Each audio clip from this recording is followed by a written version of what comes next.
Okay, so thank you again for joining us. Our live webinar will focus on kind of a conversation about how to deliver better donor payment experiences. And that's what we're going to be talking about today.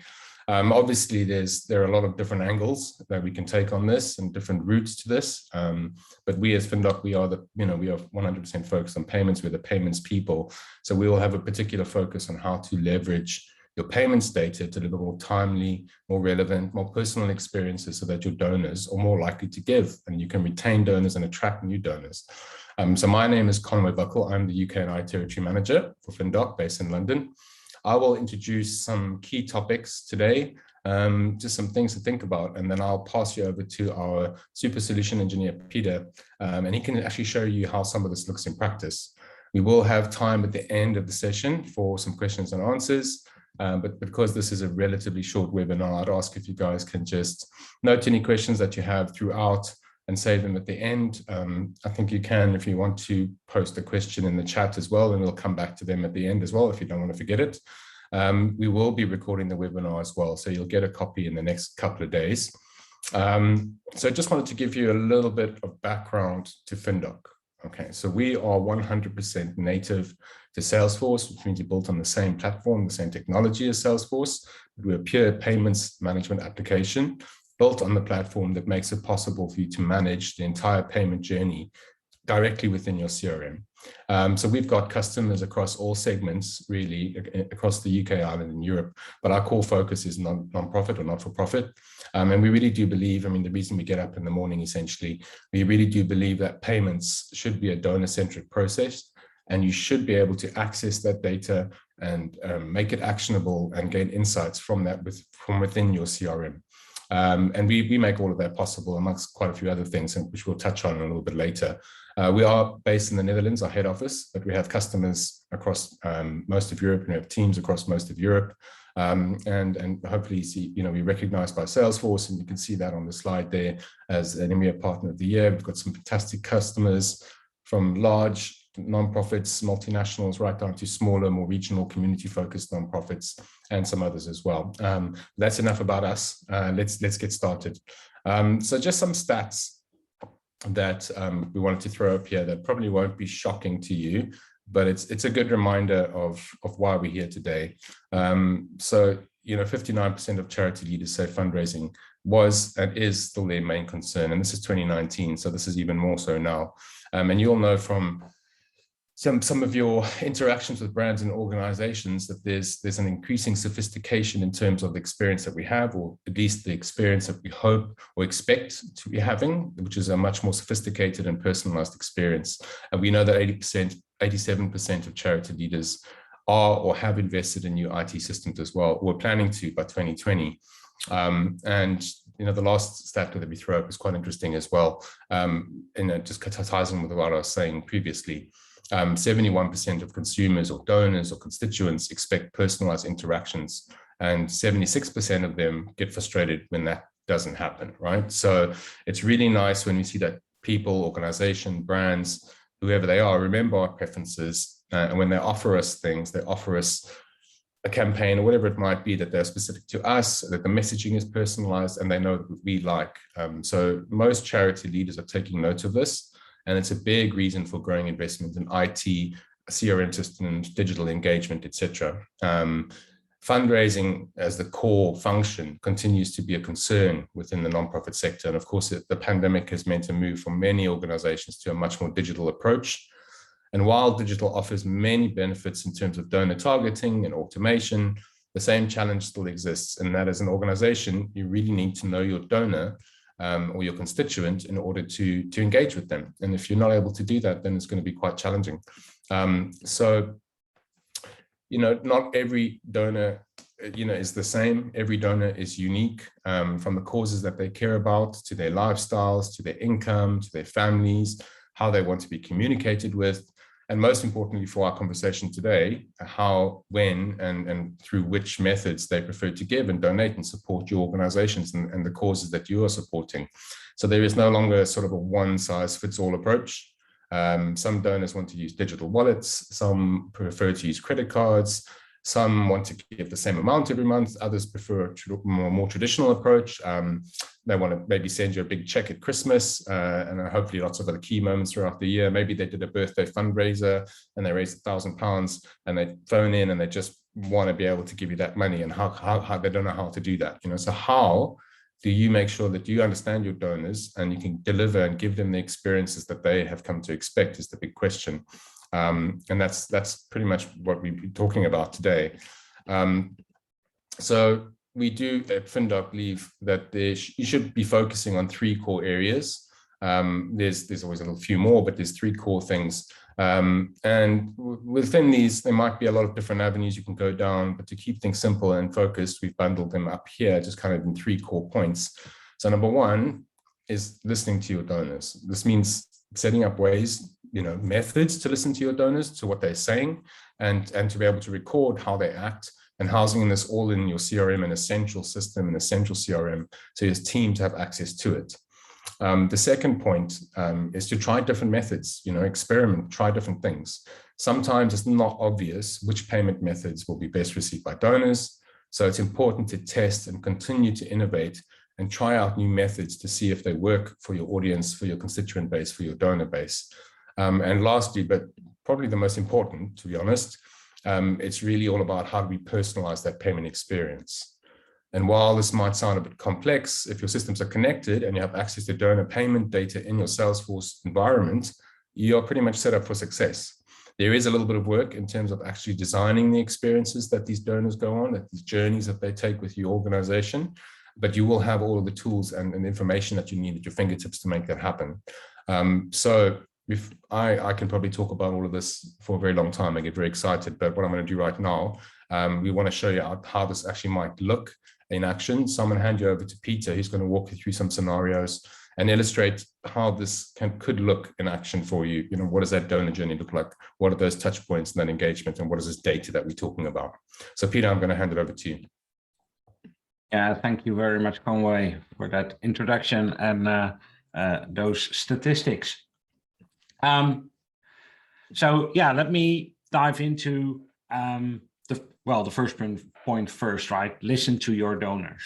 And I know that you guys already do this. You listen to verbal feedback that you receive, which is very, very important to you, and which you record in your CRM, and which shapes the approach you take in terms of fundraising.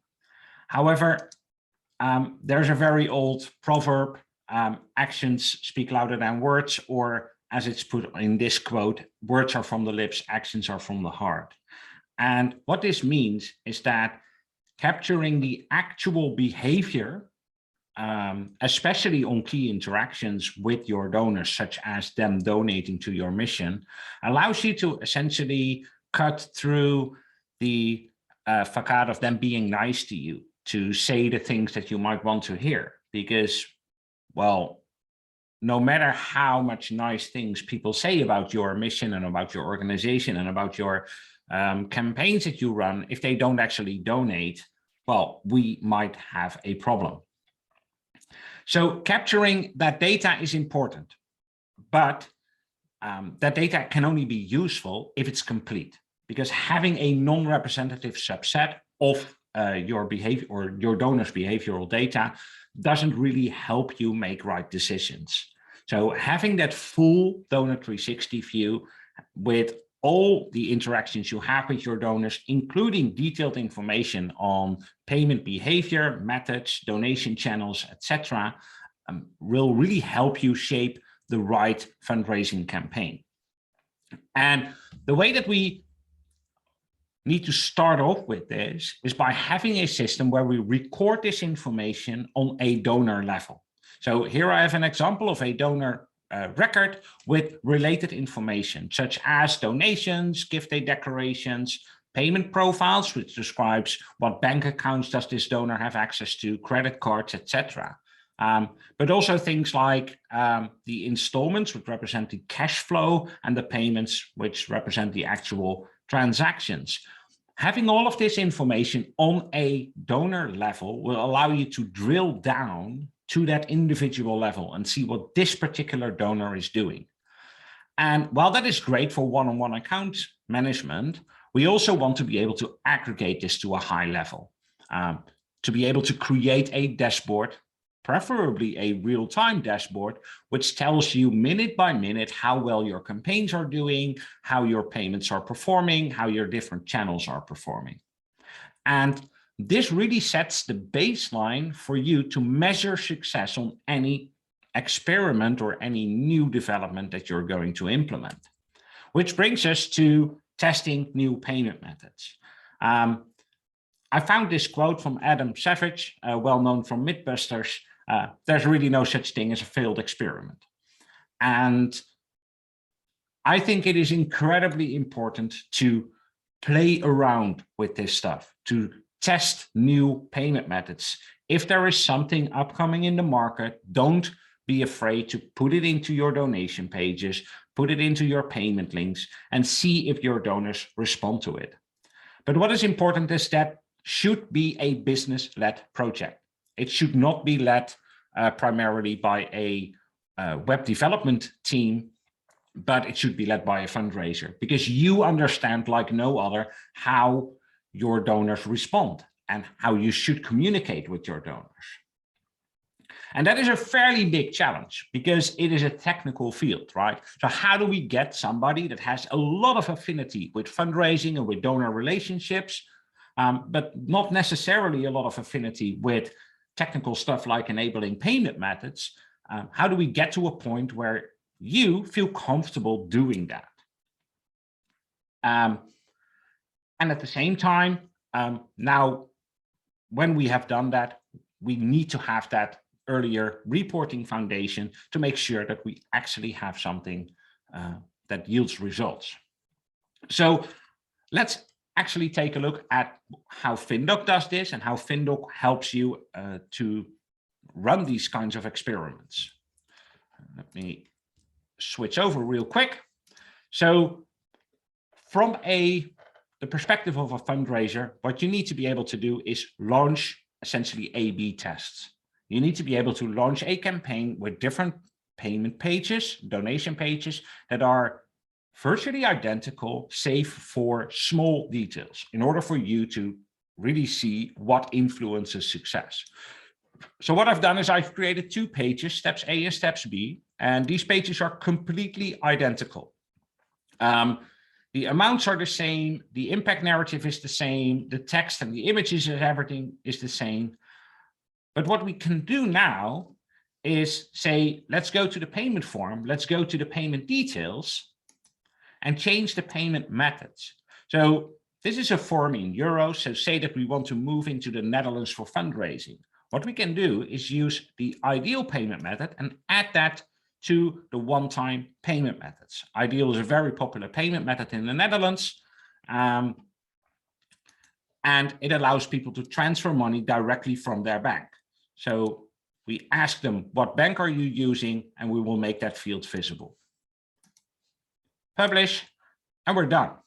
We now have a donation page that allows us to accept ideal as a payment method. Going through, and we can see ideal is now available as a payment method. At the same time, if we go back and we switch to page B, we can do the same here, but rather than using ideal as a payment method,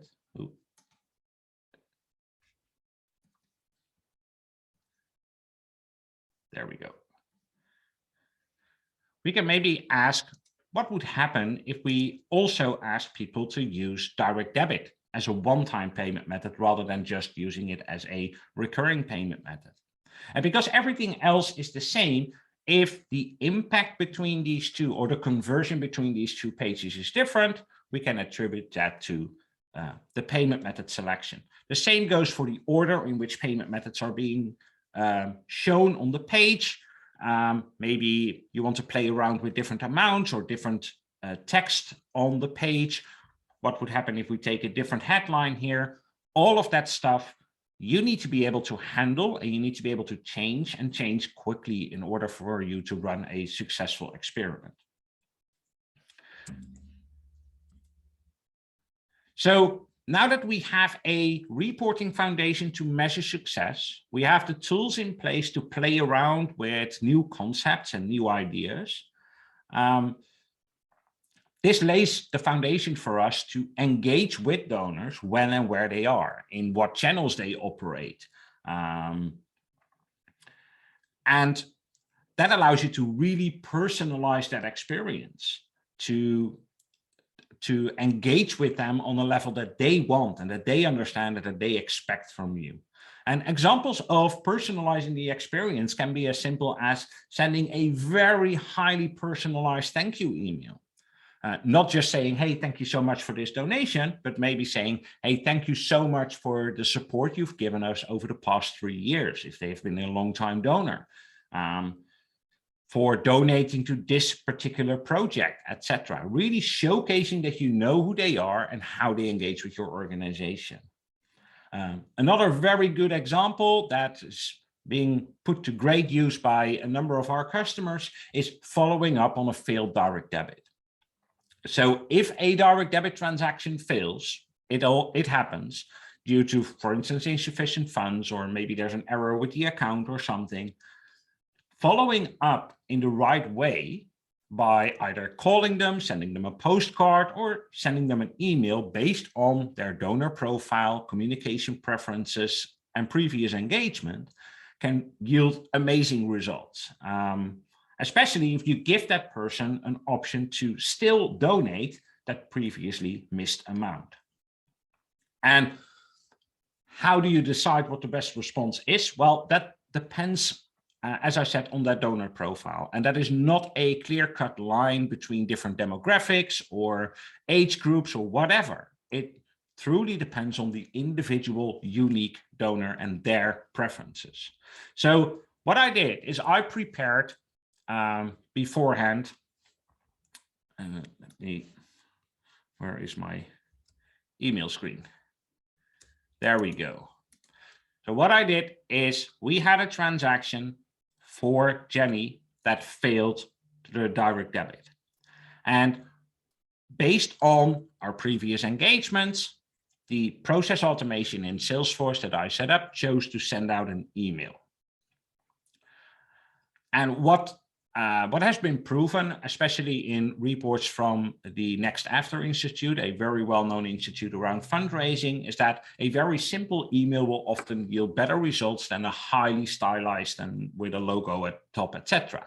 So that's what I did. And my email writing skills are not great. I'm sure that all of you could do way better than I can, but I hope it gets the point across. So we say, hey, look, this is the amount, this is the date that we tried to collect it, and it went wrong. And we would still like to ask you to donate this amount, but then maybe with a different payment method because we rely on pledged donations. So as soon as Jenny clicks that link, she is taken to a very personalized page that doesn't require her to tell you who she is. We already know she clicked the link. So we don't have to ask again, okay, what is your name? What is your email, etc. We just ask, hey, this is the amount. This is the description that goes with it. How would you like to pay? And in this case, I've selected PayPal and credit card as possible payment options. All Jenny needs to do is hit donate.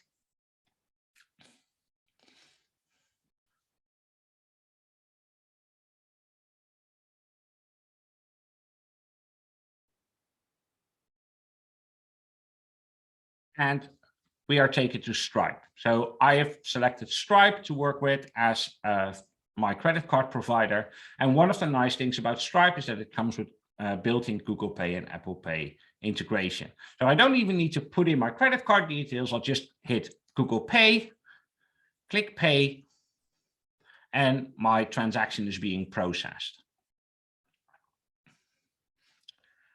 And as Jenny, I'm presented with a thank you message. Of course, this can be fully configured. Now it's just payment accepted, but you could also put in a very nice personal message here. But at the same time, we are sending out a thank you email.